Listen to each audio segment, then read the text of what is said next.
Hello guys. Today we're going to be exploring a poem titled Midterm Break, and it is written by Seamus Haney. I will do a reading for you. It would be recommended that while I'm reading it, you search online for this poem so you can follow with me. Have you found it? Okay, great. Well, let's go. Midterm Break by Seamus Haney.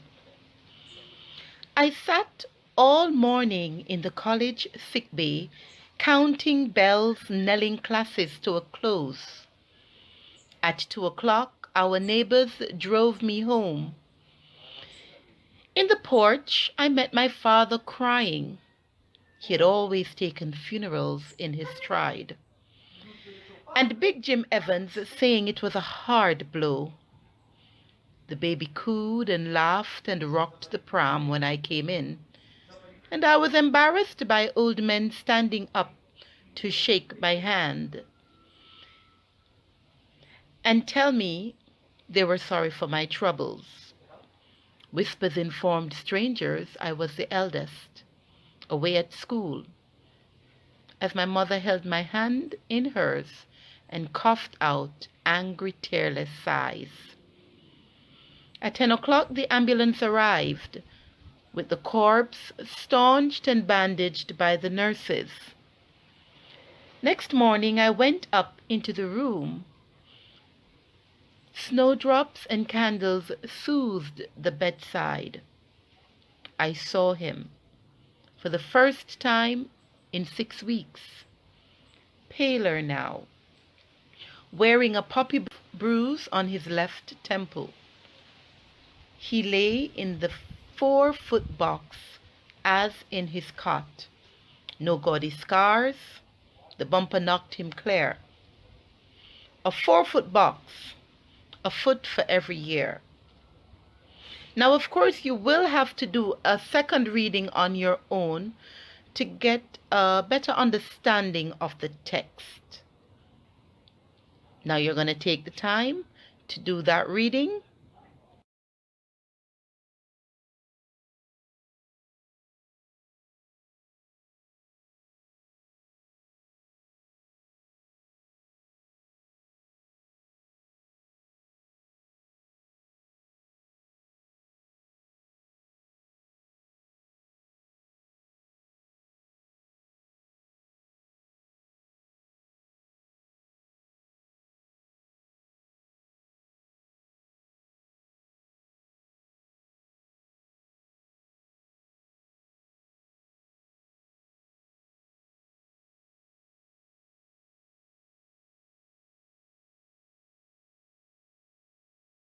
I am going to begin to have us look at the poem layer at a time.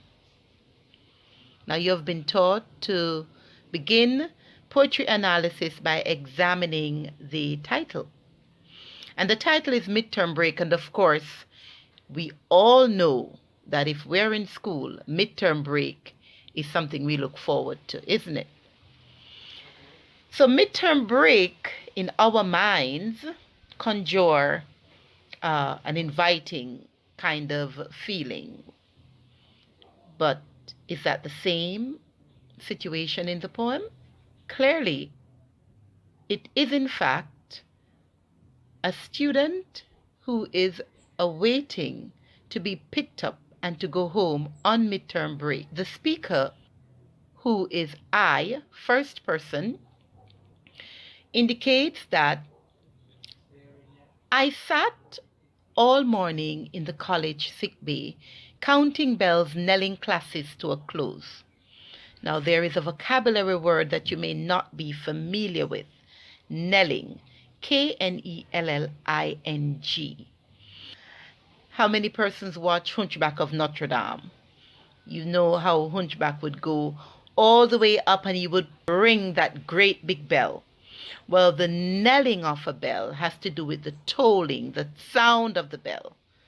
However, knelling is a word associated with a bell being tolled to signal a funeral.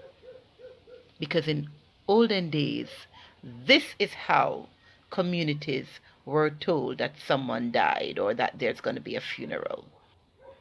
Let's look back at the line.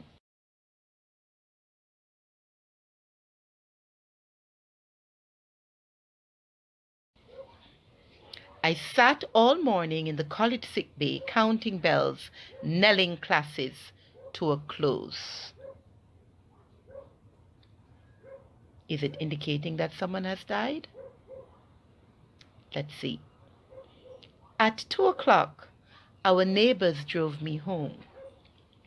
So the speaker is picked up by neighbors.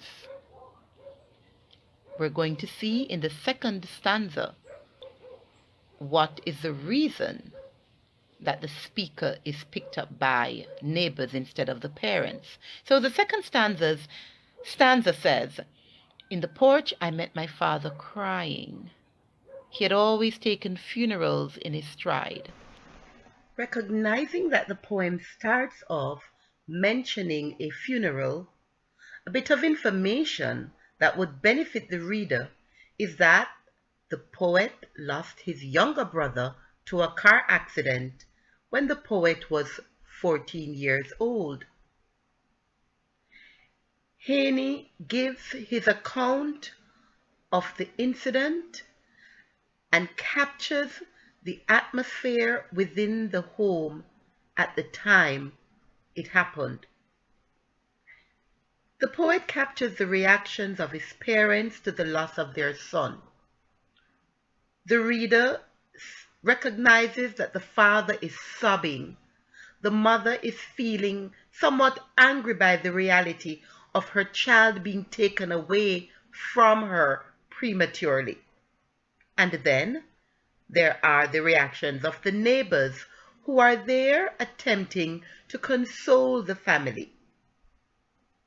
And what about the baby? The baby is too young to understand the magnitude of the loss that everyone else is bemoaning.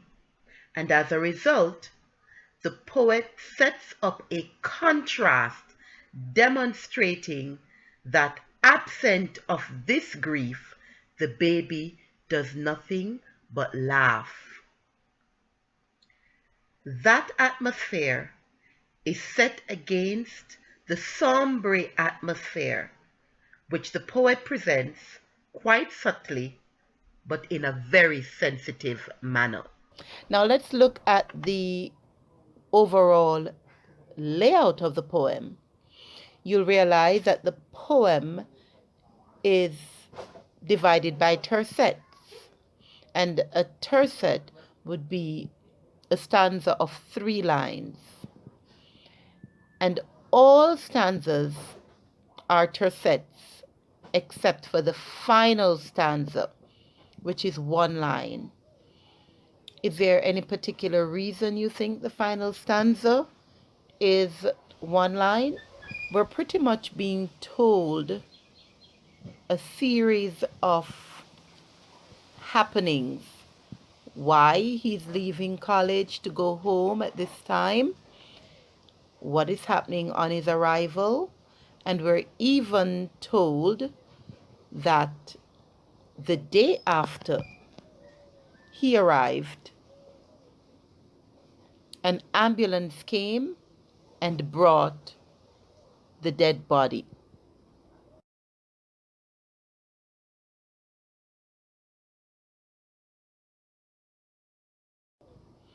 And this body was clearly set to lay in the bedroom of the deceased. And the speaker only went to look at the dead person the following day after his arrival, after the arrival of the speaker, that is. Whispers informed strangers that I was the eldest. So by the last line, the very last stanza, we realize that it is the boy's younger brother who had died. How did he die? We are told that he has a poppy bruise on his left temple. We are told that the scar is not gaudy.